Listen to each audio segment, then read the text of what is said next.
Hi, everyone. Thanks for joining us tonight here on News West 9 at 6. An Odessa man locked up tonight after assaulting 4 officers at a Ramada Inn. This is Lorenzo Antonio Silva. Tonight he faces 4 second-degree felony charges of assault to a peace officer, resisting arrest search, criminal mischief, and burglary of a building. Last Friday, Odessa police responding to a call about a Hispanic man trying to break into the hotel safe.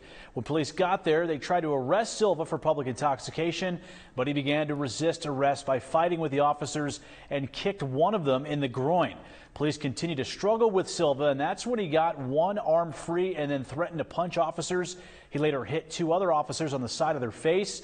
Silva was then tased but continued fighting and hit another police officer in the groin. He was then tackled to the ground and handcuffed after being pepper sprayed. We're told one of those officers suffering redness and swelling to the right side of his face, another suffering redness to the right side of his face with redness and swelling to his left elbow. 2 other officers suffering injuries to their groin area. Silva was taken to the hospital for treatment after being refused by Ector County Jail for his high level of intoxication. Tonight he's in jail on a combined $100,000 bond. A drug dealer sentenced to 20 years in an Alpine courtroom. According to court documents, Douglas Christopher Steele started texting a man living in Alpine last year. Steele agreed to mail 20 fentanyl pills to the man's work address. Steele then notified that man that he'd sent the package of fentanyl, and authorities say the man's co-worker got that package. Through additional text, Steele and the man talked about how strong the fentanyl was, and just after midnight on February 6 last year, the man messaged Steele telling him that he nearly overdosed. Later that morning, authorities say the man was found unresponsive in the restroom at his work and was later pronounced dead at a nearby hospital.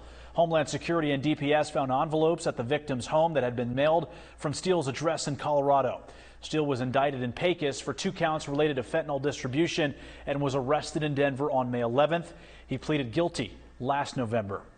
Tonight we're learning more about 3 massage parlors in Midland, Odessa that are now closed for 6 months due to suspected human trafficking. The emergency closure order taking effect last Monday.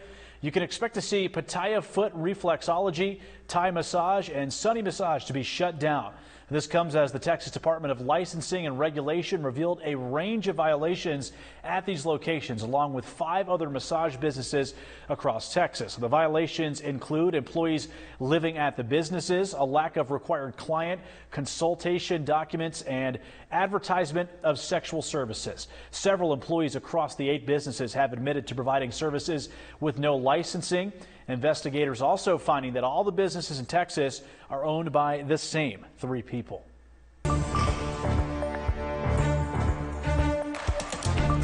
We're following a couple of fatal crashes around the Permian Basin tonight. Yesterday in Pecos County, DPS tells us that a single vehicle crash taking the life of a Pasadena, Texas man on FM 11 near mile marker 58. An investigation finding that 27-year-old Charles Bryant was heading north on FM 11 at an unsafe speed for a curve in the roadway. DPS says he lost control of his vehicle, rolled over, and was pronounced dead at the scene. Tonight, DPS still investigating. In Gaines County over the weekend, a single vehicle crash also killing 1 driver. On Saturday afternoon, DPS tells us that 49-year-old Bobby Trevino was heading east on State Highway 83 when he failed to maintain a single lane and veered off the road. DPS said he tried to overcorrect and veered across that road, hit a fence, and later rolled over. Trevino was pronounced dead at the scene, and a passenger was taken to Lubbock in serious condition. Turning now to the latest on the measles outbreak, where cases are still rising in Texas, but it appears to be slowing down. State health officials have confirmed 729 cases since late January, with just 1 new case added since last Friday. 2 of those cases were reported in North Texas, 1 in Collin County and 1 in Rockwall County. So far, 94 patients have been hospitalized over the course of the outbreak as health officials continue to monitor the situation. Hey, if you live in Big Spring, do not panic if you hear sirens going off tomorrow night. The City of Big Spring emergency management officials will be having a storm siren testing on a new siren that's installed, and that testing will be before 5 o'clock tomorrow night. But hey, if you hear any sirens after 5, the city says that is not a test. Tonight, Crane County has extended a burn ban for the next 90 days due to fire danger in unincorporated areas. So this ban prohibits all outdoor burning unless lifted earlier by the Texas Forest Service or county officials. Exceptions include firefighter training, utility work, certain farm activities, and state-approved controlled burns. Now, violating the ban is a misdemeanor, and that could lead to a fine of up to $500.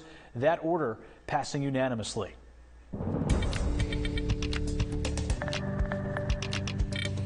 And of course, Jordan, we see these bans go into effect a lot in our area when it's hot and dry, but we did get some showers over the weekend, and you're tracking some storms out there right now for some areas. What are you seeing?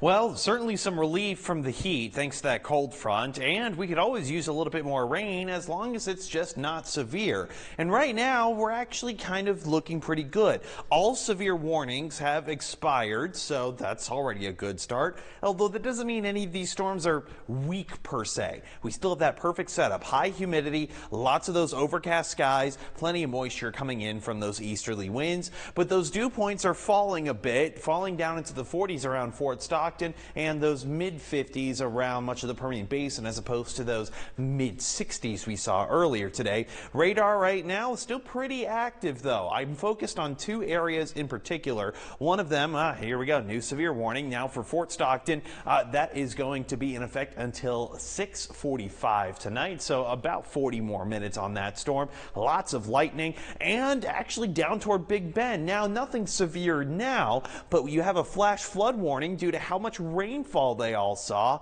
We're going to continue watching these storms as well as throughout the rest of the day. Stay tuned for the latest on that. Alex? Jordan, tonight, Ector County taking a step forward to improve emergency services outside of city limits by appointing a group of new officials. News West 9's Sanji Milburn joins us live with what emergency services district commissioners will now do to help those in need. Sanji.